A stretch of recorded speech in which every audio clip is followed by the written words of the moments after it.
Hey guys, it's Roderick. I'm here with another review of The Morning Show, Season 3, Episode 5, Love Island. Okay, well, this was a very interesting episode because if you watch my videos, this is where we talk about choices, right?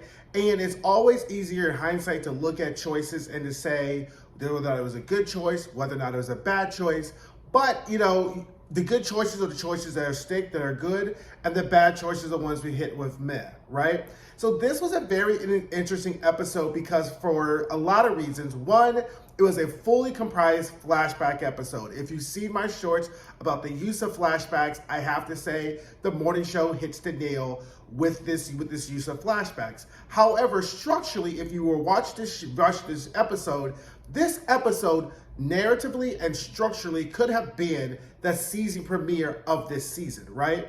But because it just didn't have the kind of bombastic nature that I think the first episode had, I think that that's kind of why they decided to make this a flashback episode to kind of fill in some of the blanks with some of the things that happened during this season, and also kind of give us kind of like the narrative cliffhanger, right? So that's why I said it's a very interesting choice, right? Because if you're acting, if you're filmmaking, if you're directing, even if you're producing, you're making creative choices, right? And I think that this was a very interesting choice. I won't be able to say whether or not I think wholly this was a great choice for the fourth episode until after the season ends, right? Whether payoffs worth it to answer the questions, we'll get to that. How some had good payoffs, some kind of hit flat notes. So let's get into it, right? So we start off with the flashback in March 2020, and pretty much everything is spiraling because we're in the middle of the pandemic, right? So pretty much the problem is that Cory has leveraged everything into UBA Plus, but there's no content. Everyone's watching television, but he has no scripted shows because no one's going to go on the television set to watch scripted shows, and he's trying to come up with ideas of what you can actually put on the network. I mean, you have Alex Unfiltered, but that's like only one show, right? So Mia comes home to her apartment. So I was like, okay, Mia has an apartment or had an apartment. And I was like, well, how about who this? Who this random white man? And it took me like literally the entire episode to figure out this was the Andre guy who she's been FaceTiming back and forth because he had shaved himself, whatever. And I was like, okay, like Andre's kind of cute. Like, I mean, like, not that he was, I didn't think he was, but I was like, okay, so she was dating this guy, Andre. They're in the house, and they're kind of like on this kind of Love Island or whatever like that, which we'll get to kind of like where that theme comes from. And I was like, oh, okay, this is me and this Andre guy. This is cute, right? So now Bradley is in, Laura is in Montana, and she's trying to get Bradley to come to Montana with her. Right? So remember, this is like in the pandemic where everyone's like trying to quarantine together. And we have a lot of these quarantine relationships, right?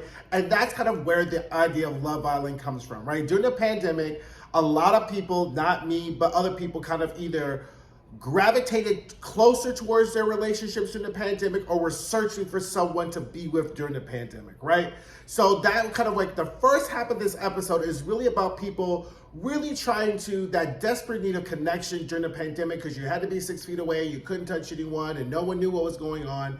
And kind of all the characters are really trying to like cling on or kind of stay in this kind of Love Island with someone that they care about or just someone to be with during the pandemic, right? Because Cory goes house hunting and he meets his realtor Salma and he's like, oh, hi. And then they start flirting and whatever. And then during the course of him like buying a house, she's like, maybe I want more. And now we see, first unanswered question, how Cory got his house in the West End of the Hamptons was because he was dating Salma or whatever. But Salma ends up becoming kind of pivotal later on in the process. So then Bradley and Laura, they're in Montana. And, the last episode was a very Alex-centric episode. This episode was very Bradley-centric, right? Because she decides to go to Montana. They're going to do TMS kind of remotely. And, you kind of see kind of, again, like how they're like laying in bed and they want champagne. And they're like really kind of in this like love nest of everything that goes on. And we get this shot of like right before they get ready to go on air. She's like, I'm really happy with you. I'm really happy. And, I really love being with you. And, Laura, they're really kind of leaning into this kind of relationship as a lot of people, did during the pandemic, right? So he was like, so Cory and Salma, they're together, they kind of make their move, and we just kind of see everyone with this desperate, need to connect, right? Like there's this desperate need to connect. So then we see Mia. So at this point, we're kind of like into the summer 2022, the summer of unrest, the George Floyd murder, and Mia's watching this, and she's watching it, in her house, and she's talking to Andre, and I was like, oh Lord, don't let them have them broke up over George Floyd because he said something insensitive. But I guess it was the show's way of kind of showing the impact of the George Floyd murder and the riots on kind of the only main Black character. And I thought it was fine, what I'm saying? Like, again, I thought it was fine. I thought that it hit all the right beats of what it was supposed to have. I don't know, Mia's character just is sometimes so underutilized, and then when they try to utilize her, I feel like it just sometimes always ends up, has us at like the 1 yard line, right? And I don't know what it is. I don't know whether it's the actress. I don't know whether it's the writing. I don't know whether it's the choices, right? But it's like they get us all the way to the 1 yard line, and it's just never just it. It's Sunday, so I'm making football analogies. So Cory and Stella are back to debating whether they're going to do about the slate, right? And he's like, I need something, and he wants to put on the Mitch Kessler documentary on UBS Plus. And then Stella's like, we don't really need that, we don't really need that type of headache or whatever. And he's like, well, unless you give me something else, that's what I'm going to do, right? So Cory and Stella are official, and he's like, we can't get any more loans from any bank, so we're out of money. And she's like, there's money up and down the shore. There's all these rich people. All you gotta do is make yourself available. And then we see, oh, here's this person, here's that person. There's Paul Marks. So Salma was the person who planted the seed in Cory's head of really getting together with Paul Marks. So Cory starts to kind of like do his research, and he kind of he likes what he sees, right? Now, back in Montana, because this Bradley Montana trope is I'm gonna kind of wrap this all up together. So Bradley's in Montana, they're in their love nest or love bubble or whatever. But one of the things Bradley brings up when she's talking to Laura is about how Laura can be very judgmental and condescending when referring to Bradley's family, right? Like, no one's wearing masks back home, no one's really kind of taking this pandemic seriously, and Laura makes a really kind of sharp comment that Bradley's like, I need you to kind of understand where my world is, what my world is coming from. And Laura admits, okay, maybe I'm a little judgy, whatever. But, it's very much kind of like Laura is painted as one of those very kind of liberal elites, right? So they have that, they kind of smooth this over. Well, two of Laura's lesbian friends are coming to stay with her, right? So she's like, okay, fine, the lesbian friends are coming. She's in here, Bradley's in there chopping up strawberries, and lo and behold, she gets a call from Hal, and the mother, her and Hal's mother, has COVID, right? So immediately Bradley's like, I want to go. And she's like, well, and this whole thing was because if you go, she has to quarantine, and, this whole staying with Laura and the whole thing. And you really get the sense that Bradley feels an immense amount of pressure and guilt to kind of be the rescuer or like the Messiah complex for her family. And at this point in the episode, I wasn't sure whether or not this was because Bradley felt guilty for leaving, or because her family tries to manipulate her and make her feel guilty for getting out and doing really well. We have fortunately answered that question by the end of the episode, which we'll get to. So Cory gets the news. So the mom, she has COVID. Come to find out, she gets another phone call. The mom has passed away from COVID. Bradley is devastated. We see Cory get the news. He sends flowers, kind of like on the behalf of, everyone at UBA, not from him, because at the beginning of the episode, Bradley's kind of like, I just want to let you know I'm going to Montana, and it doesn't have to do anything with you and your great revelation that you love me, but, I'm going to Montana, no hard feelings, whatever, right? So obviously, like, Billy Crudup does a fantastic job of kind of portraying that kind of emoting, kind of pouty kind of Cory resistance, right? So anyway, Bradley's and Laura's relationship starts to take a turn after Bradley's mother dies, right? And so we see Bradley, she is obviously grieving. She can't really get a go out the house. And Laura is one of those people who we all knew during the pandemic who was like, ain't no going outside for me, ain't no Chili's for me, ain't no Applebee's for me, everything's getting ordered in, everything's getting wiped down, seclusion, remoteness. And, everyone kind of falls on that spectrum because Bradley's like, I want real food, I want to go out, I want to do all of this. And the scene then takes this turn, which is such a really great crafted scene, right? Because at the beginning of the scene, the characters are in one position, and then by the end, they end up switching positions, which is a classic definition of conflict within a scene.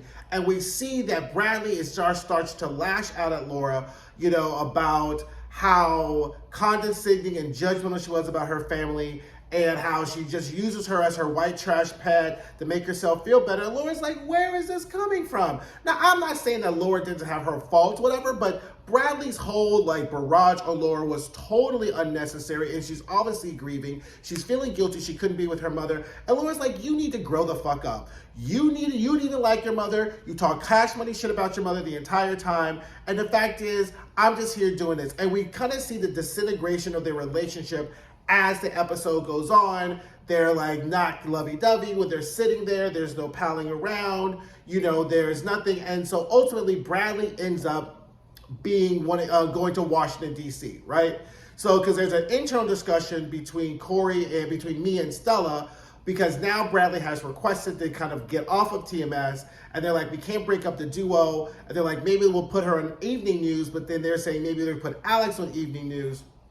So Bradley ends up going to Washington, D.C., and she'll be there till the beginning of the year, which also kind of puts a nice dovetail into her and Laura's relationship, right? Which is kind of heartbreaking because now kind of looking at it, I think I was expecting really to be it's Laura's fault, but this is wholly Bradley's fault because Laura's like, why don't you go see a therapist? What, you want me to go see your therapist? No, bitch, see a therapist. You can Zoom a therapist, right? But Bradley did none of that and just kind of sulked and kind of sat in her whole grief and her whole mood and just kind of dumped it all on the only person. Now, that's also Laura's fault for going to be up in the mountains by yourself anyway, right? But this is what happens in relationships when someone's hurting and you can't really help them. And grief is such a personal experience that it's very hard for someone who's outside that kind of cadre of grief to kind of intercept in and try to really do some work. So in the meantime, let's get to Mia and Andre, right? So Mia and Andre back in place. They're still in their Love Island, and then all of a sudden, we find out that Cory has released this on the Mitch Kessler documentary on UBA Plus, and Andre's watching it. He's like, oh my God, this guy's a douche. Mia's in the other room. She's listening to it, and then she's getting triggered, and she's like, turn it off. And he's like, oh my God, did he do something? He's like, no, I dated him. We dated. I was in love with him, and I thought he loved me, right? And I was like, well, that's a very interesting way for me to kind of capsulize this whole Mitch experience, because that was the way she kind of capsulized it when he was alive, right?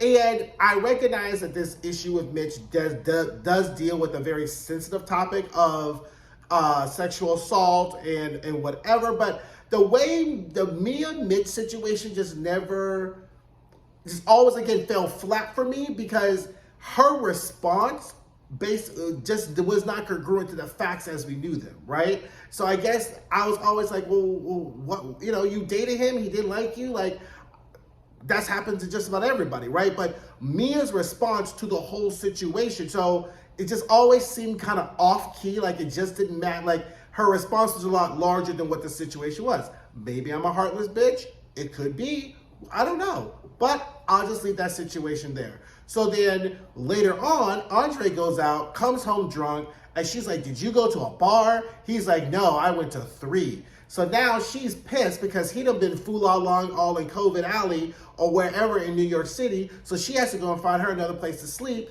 And so she starts sleeping at the office, which is why Mia now sleeps at the office. Mystery number 2 solved, right? So as that's happening, right, so we're like, okay. Then while she's sitting at the office, she's FaceTiming him. He gets a phone call saying he has an assignment and he's going to go to Afghanistan for I don't know how many months. So now Mia's Love Island is the first one to sink, right?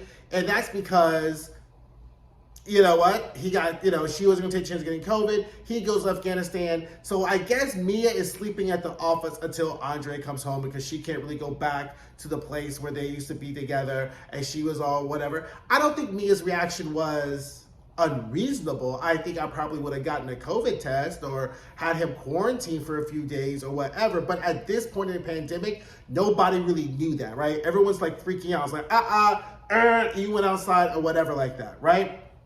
Now it gets to Stella, right? So this was a very interesting scene. So Stella gets a call from a text from her friend Kate. They go for a walk, and I couldn't figure out, like, did her and Kate used to date, or her and Kate were friends? They knew each other at Stanford, but Kate works at Hyperion, which is where Paul Marks owns, right? And then it's revealed that Kate's like, you know what?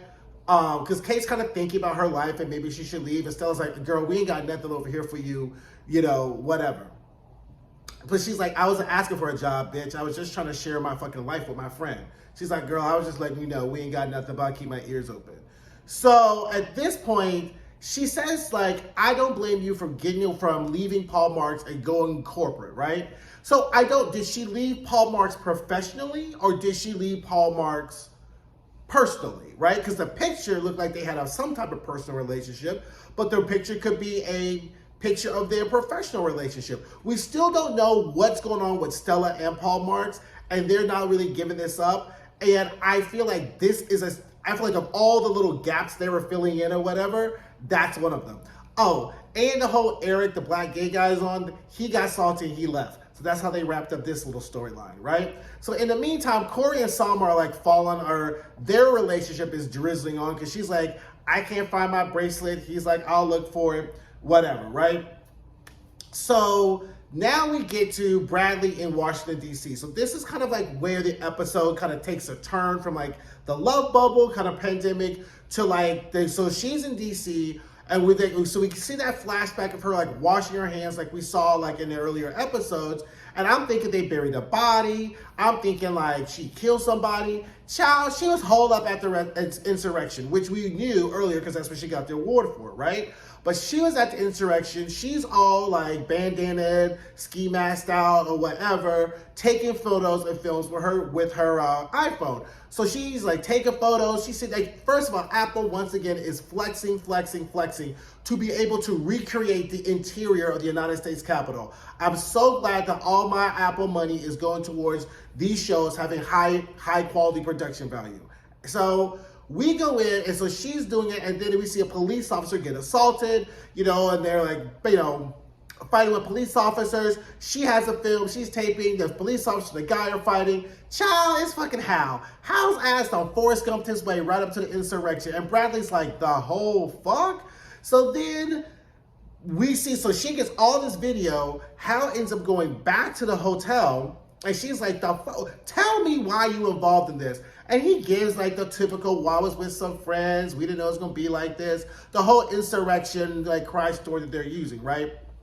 And by the way, another production point. So during the entire insurrection scene of inside, they play Donald Trump's voice on the background of the insurrection going on and the salient points he's made during his speech to really drive home the fact that what everyone knew is that he's the reason this insurrection happened. But I thought that was a really good kind of production note. So she's just like, okay, fine. She's like, why? She's like, well, do you don't know what it's like staying sober over Zoom, and you don't know what it's like cleaning out all the mom shit when you're not there? And so I've had the answer to my question is that Bradley may feel some type of responsibility, but Hal and her family and her mother, God rest her soul, just used to guilt trip the fuck out of Bradley all the time, right? So that's why Bradley always felt like that she had to come back and to deal with all their shit because they never would let her just live her life in peace, So anyway, she's like, okay, she takes his phone, she's like, gives him some cash, you gotta get a bus ticket. Child, his girlfriend's pregnant,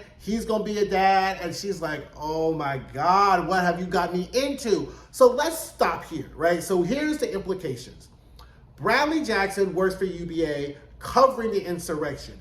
If it comes out that Bradley Jackson's brother right, is involved in the insurrection, not only is he facing substantial legal charges or whatever, her whole credibility, right, is gone, right? Because remember, at the beginning of the episode, truth, loyalty, right? So Bradley has now recognized that her brother may have sunk her entire career because nobody is going to watch the evening news. Nevertheless, the morning news, the afternoon news, the after the bathroom news with somebody whose brother was at the insurrection, right? So the question is that was Bradley motivated to save herself or was she motivated to save her brother? I'm going to say it's a hodgepodge at that moment. Anyway, she goes back to the office. She's looking at the video footage. She deletes the video footage with Hal being shown and then gives it to Stella. And Stella's like, oh my God, this is great. This is wonderful, whatever, right?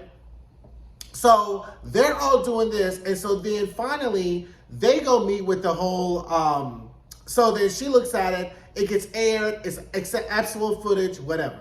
Meantime, Cory finally makes connection with Paul Marks, right? And they're on the beach and they have a conversation about sharks. Kind of like, it's very much like a dating thing, pickup line or whatever. And he's like, have you ever thought about being in television? And Paul Marks is like, I hate television. So it's kind of like the first of their kind of tumultuous bromance that's going on.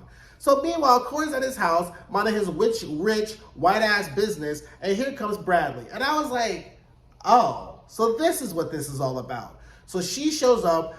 A UBA has been subpoenaed by the FBI because they have footage. A police officer was assaulted. They're thinking maybe her footage could be helpful. She's like, I think we should push for our journalistic independence. He's like, I don't know fuck about no journalistic independence. I don't want the FBI sniffing up my ass, so we just going to turn them over. So then Bradley's like, well, we can't because my brother I deleted the footage.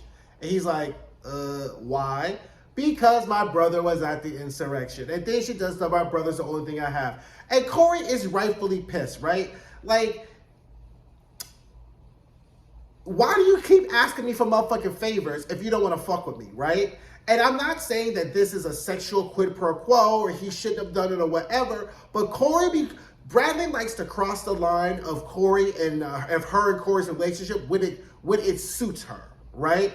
And just as a matter of personal respect, you can't ask a person to constantly do you favors if you don't want to invest more in their relationship. Cory says, I'm in love with you. I want to invest more in their relationship. She says, fine, I'm not in love with you. So as your boss should be worried about covering up, saving the company, not saving your ass. So Cory is rightfully pissed about the whole thing. It was like, I want you to get out of my house. I don't want to hear about this again. So now we kind of understand like what the big secret is of what Cory did for Bradley and why he was so pissed when her ass last episode wasn't working the room like a $2 whore. Because he's like, the least you can motherfucking do is fucking work this room and keep everybody's jobs since I fucking put everybody's online.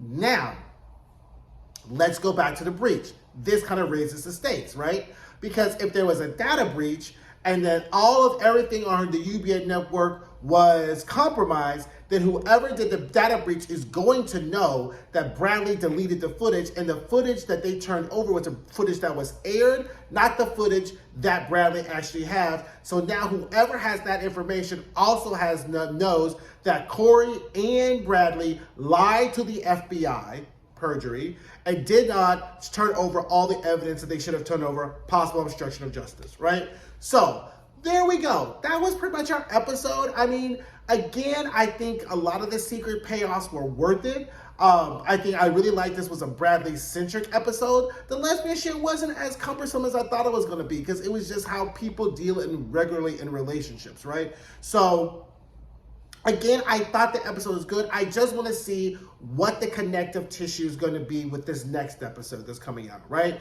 If the next episode kind of continues on that kind of trajectory that we saw on the previous episode, then I said, okay, perfect.